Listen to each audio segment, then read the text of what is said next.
Hey, welcome back to the channel. It's Saturday, and you know what that means, I think. This is the first run of the week.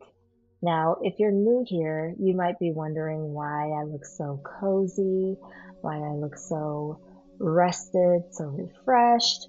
Well, I took I took a whole 6 days off. Yeah, you heard that right. Life got a little busy. I had a bit of travel, some gigs, and just a lot of commuting and logistical things. Um, and so while I did take walks and I did move my body, I did not run. And so today I was nervous and excited to get back out there. Hi, my name is C.Maesher. If you are new here, this channel is your one-stop spot for smooth covers, some original R&B tunes, book reviews, and wellness or running updates. All of that comes with a side of chill. So vibe with me as I share how I'm getting back to running after taking 6 days off. Today I have a co-star in the background. You may hear some sounds, some singing, some shouting. One thing we are is determined. So yeah, let's just vibe out. Do you want to see the jellyfish? There it is. Here it is.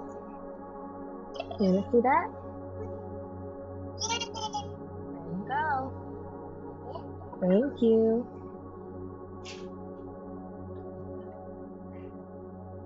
So 6 days is a decent chunk of time off from running for me.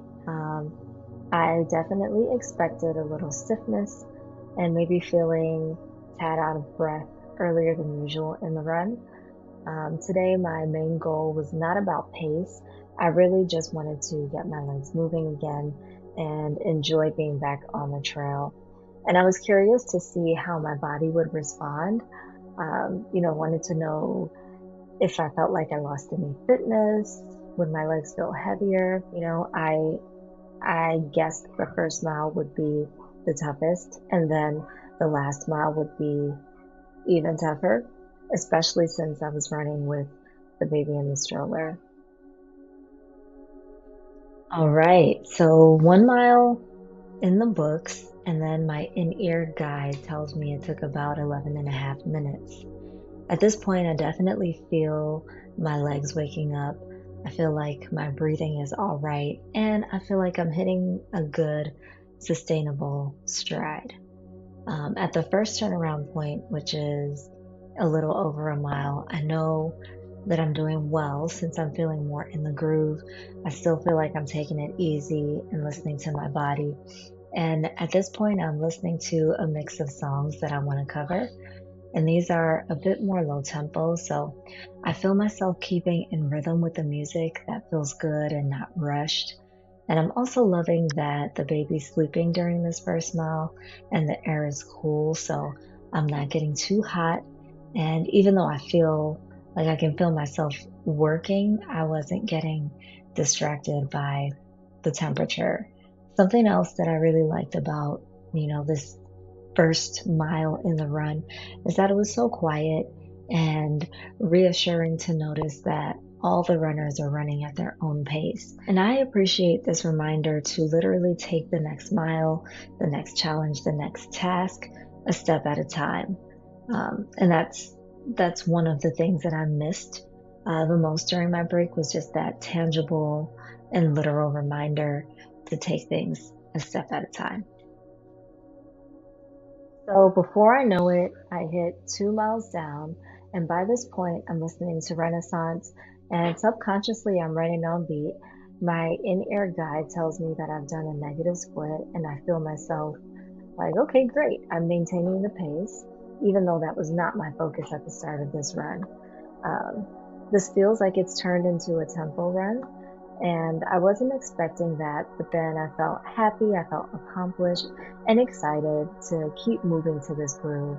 I hit the next turnaround point, and I continue to put one foot in front of the other on pace to unique and I'm telling myself that I'm that girl. And then before I know it, I hit the last turnaround point and I'm listening to Cuff It and about a verse into Break My Soul when I get to shed the stroller and jog towards the finish line. And finally, it's a wrap. I've completed more than 5K. Definitely a good feeling to get the first run in. My initial thoughts were, I did that. My legs felt heavy, but surprisingly good and strong. My breathing was steady. I noticed I did not break a sweat. And when I looked down at my metrics, I saw that I did negative splits consistently. So my first mile was my slowest and my last mile was my fastest. And that's the first time that's ever happened for me. This wasn't my fastest or my longest run, but it was exactly what I needed to get back into the routine. I'm so glad I started back with my informal community, and I must say that it is so important to listen to your body after a break and not try to jump in too hard. So there you have it. My first run after 6 days off. I'm curious to know, how do you feel when you take a break from running? Let me know in the comments below. And if you're a run coach or a run guru, what are your go-to tricks for getting back into your running routine? Don't be shy. Drop your wisdom in the comments.